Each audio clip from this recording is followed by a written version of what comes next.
नेपाल की एक छोटी सी लड़की अब ऐसा कहा जा सकता है कि भारत की दूसरी लता मंगेशकर बन गई है। उन्हें इस सम्मान के लिए नवाजा भी गया है, लेकिन एक दुख की खबर ये भी है कि अब वो आगे सरवाइव नहीं कर पाएंगी इंडियन आइडल के अंदर। नमस्कार, मैं पीएम डीएनए सिंह और आप देख रहे हैं कमाल है यार। इस वीडियो में हम कंप्लीटली जानेंगे उनका सफर और इसके साथ साथ जो मिली थी वो लेजेंडरी प्लेयर से। लेकिन एक सबसे बड़ी बात ये भी कि वो नेपाल अब नहीं रहेंगी ज़्यादा टाइम के लिए, क्योंकि उनके लिए एक बहुत बड़ी अपॉर्चुनिटी यहाँ पे खुलकर सामने आ चुकी है। जरूर वो इंडियन आइडल का हिस्सा नहीं है, लेकिन वो मुझे लगता है कि बॉलीवुड का एक बड़ा पार्ट बनकर खड़ी हो चुकी हैं। ये बातें क्यों कर रहा हूं मैं, ये सारी बातें करेंगे, वीडियो के अंत तक बने रहिए। और अगर आप चैनल पे नए हो तो चैनल को सब्सक्राइब करके बेल आइकन दबा दीजिए ताकि आपको अगला अपडेट भी सबसे पहले मिल सके। चलिए वीडियो को शुरू करते हैं। दोस्तों, मैं आपको बता दूं कि गायकी के अंदर शौक उनका जन्म से ही था। एक छोटे से गांव में पली बड़ी ये लड़की अपनी चाची से सीखती थी म्यूजिक की क्लासेस, और उसी के साथ साथ उन्होंने एक ट्रॉफी भी जीती थी नेपाल के अंदर, नेपाल म्यूजिक शो के अंदर। उसके बाद उनका सफर होता है इंडियन आइडल सीजन, जो कि अभी चल रहा था उसके अंदर। जैसे ही वो एंटर करती हैं तो वो तहलका मचा देती हैं, ना केवल आइडल के शो के अंदर बल्कि बाहर भी पूरी दुनिया के अंदर।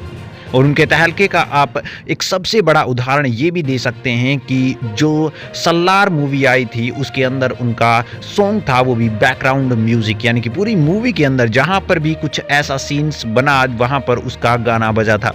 ना केवल ये गाना मूवी में बल्कि इंडिविजुअल ये गाना भी काफ़ी ज़्यादा पॉपुलर रहा था। जैसे कि केजीएफ का जो बैकग्राउंड म्यूजिक था वो काफ़ी ज़्यादा पॉपुलर हुआ था, तो ये गाना भी उसी की तरह पॉपुलर हुआ था। यानी कि मेनुका पौडेल को प्रसिद्धि मिलना यहीं से शुरू हो चुकी थी। इसके साथ साथ एनिमल के जो एक्टर हैं वो भी यहाँ पर शो में आए थे अपनी मूवी का प्रमोशन को लेकर, और उस समय उनको भी रुलाकर भेजा था, उनको भी गदगद करके भेजा था मेनुका ने। यानी कि इस लड़की में टैलेंट की तो कोई कमी थी ही नहीं। उसके बाद जब यहाँ पे टॉप 10 की बारी आई तो मेनुका 1 नंबर पोजीशन पर आती हैं इंडियन आइडल के, लेकिन उसके बाद वोटिंग के अंदर मेनुका को पछाड़ दिया जाता है। एटलीस्ट बात यह है कि अब यहाँ पे मेनुका इंडियन आइडल से बाहर हो चुकी हैं, लेकिन उसके बाद जब वो अपने घर वापस जाती हैं उसके बाद उनका बहुत बड़ा स्वागत होता है। ना केवल उनके घर वाले बल्कि उनके गांव वाले, उनके तहसील वाले बहुत ही बड़ा एक फंक्शन शो करते हैं, जिसके अंदर मेनुका को बहुत ही सजा धजा कर गाड़ी की सवारी कराई जाती है, झांकियाँ निकाली जाती है, और उसके बाद उनका जिस तरह से ही स्वागत किया जाता है नेपाली संस्कृति के अंदर, उसी तरीके से स्वागत भी किया जाता है, क्योंकि ये बहुत बड़ा अचीवमेंट हो सकता है।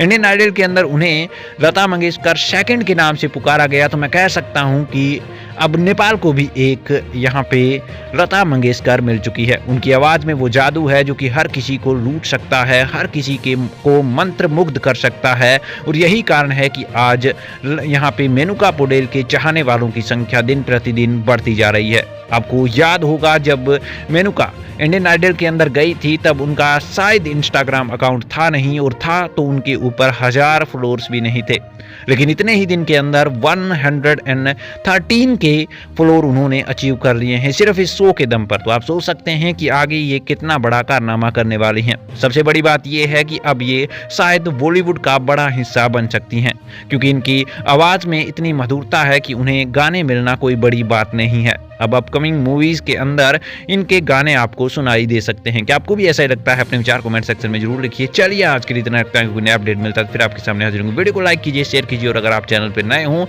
तो चैनल को सब्सक्राइब करके बेल आइकन दबा लीजिए ताकि आपको अपडेट भी सबसे पहले मिल सके।